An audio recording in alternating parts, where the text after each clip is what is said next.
বহু মানুষের অনুরোধ, এই ভিগুদা আমার 2025 সালে আমাদের লটারি প্রাপ্তি লাভের সম্ভাবনা আছে কি নেই। তাই আজকে লটারি কাটার সঙ্গে যারা যুক্ত আছেন তাদের জন্য একটা ফর্মুলা, কারণ অনেক ফর্মুলার মধ্যে এটাও একটা ফর্মুলা। এই প্যাটার্নটা আপনাকে এর আগেও অনেকভাবে অন্যভাবে বলেছি, আজকেও শেখাবো যারা নতুন দর্শক বা যারা পুরনো দর্শক। প্রথমত বলবো, সে প্রত্যেক দিনের মতনই বলি, যেটা আমার নৈতিক দায়িত্বের মধ্যে পড়ে, যে লটারির টিকিট কাটার আগে বিশেষ কয়েকটা সাবধানতা অবলম্বন করার প্রয়োজন আছে বলে আমি মনে করি জ্যোতিষশাস্ত্র অনুসারে। তাহলে প্রথম দেখে নেবেন আপনার ছকে বা হাতে কোনো কালসর্প যোগ আছে কি না।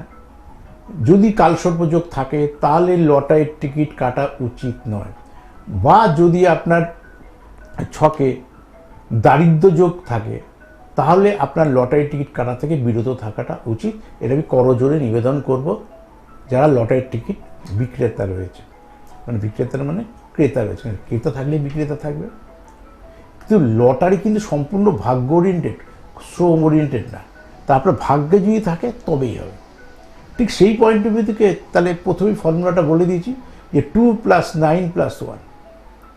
আসুন দেখে নেওয়া যাক 2 এর মধ্যে কী রয়েছে। 2 এর মধ্যে চাঁদের প্রভাব। তার মানে এখানে বলতে চাইছি ব্যাক 2, মিডিল 1 আর 9, ডান দিকের 1। প্রথম কমন ফর্মুলা কি বলে গেছি, যেটা আমার বাঁদিকে হবে তার মিত্র যেন ডান দিকে থাকে, যোগফল যেন মিত্র আসে। যেটা বাঁদিকে থাকবে সেটা যেন ডান দিকে থাকে, যোগফল যেন তাই আসে। যদি কিছু বুঝতে না পারি, সবসময় ফাটকার লাকি নাম্বারটা মিডিলে নিতে হবে। তো এখানে আপনার ফাটকার লাকি নাম্বার 2, ব্যাকে যেটা দিয়েছি তার 2, তা 2 মানে চাঁদ। তার মানে চাঁদ আপনার জন্মকালীন আশা করি ভালো আছে। যদি জন্মকালীন ভালো থাকে তাহলে ব্যাক 2।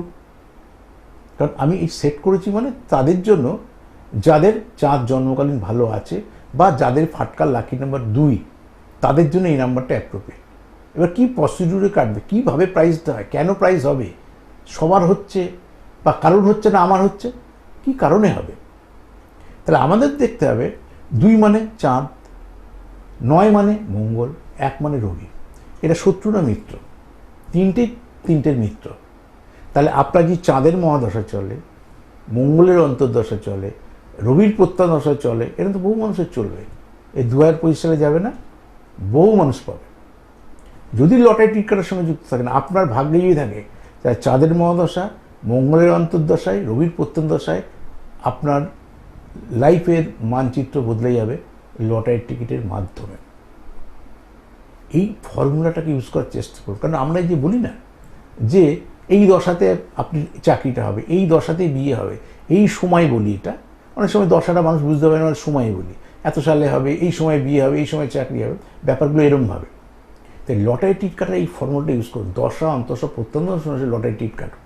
আপনি যখন দেখাবেন তখন তো আপনাকে গাইড করছি, কিন্তু আপাতত তো আপনি দেখাচ্ছেন না। আগে এটা শুনে বুঝুন, অযথা লটারি টিকিট কেটে পয়সা নষ্ট করবেন না।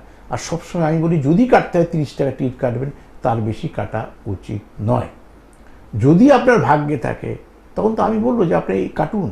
কিন্তু যখন আপনার আছে, আপনার 27 সালে আছে, আপনি 25 সাল থেকে করবেনটা কি, কথা দিয়ে বলছি, বা আপনার কোনোদিনই ভাগ্যে নেই, তাহলে যাবো না, অন্য কোনো কাজ করব। কারণ লটারি ছাড়া বহু কিছু রয়েছে, তার থেকে লটারি টিকিটের দোকান করুন, তাতেও কোনো অসুবিধা নেই। ওটা ব্যবসায়িক পয়েন্ট অফ ভিউ থেকে ভাবা হবে, কিন্তু ক্রেতার পয়েন্ট অফ ভিউ থেকে ভাগ্য না জেনে লটারি টিকিট কাটা উচিত না। এবার দেখতে হবে যে এইটা 3টে দিয়ে বোঝালাম, একটা দশা, একটা অন্তর্দশা, একটা প্রত্যন্তদশা। সবসময় মিত্র হলে সব থেকে বেশি ভালো হয়। ওই জন্য বলি যেমন রাশি, এটা 2, রাশি নক্ষত্র রাখি।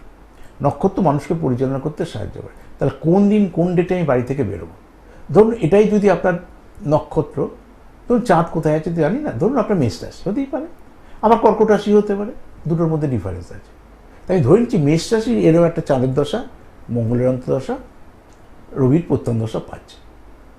মেষে 2 নম্বর নক্ষত্র থাকে, তাই ধরে নিচ্ছি আপনার 2 নম্বর নক্ষত্র।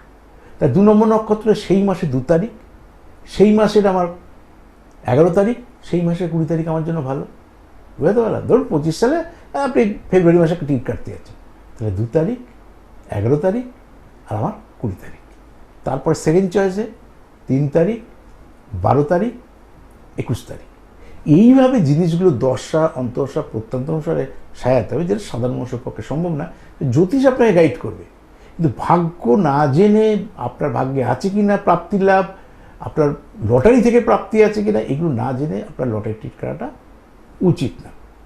সেই কারণে আজকে যে নাম্বারটা দিলাম, সেই নাম্বার কম্পোজিশন, দশা অন্তঃদশা প্রত্যদশা যদি আপনার চলে, আপনি 100% দেখা যাবে এই বছরেই আপনি হয়তো একটা বড় প্রাইজ পেয়েছেন বা একাধিকও অনেক প্রাইজ পাওয়ার সম্ভাবনা থাকবে।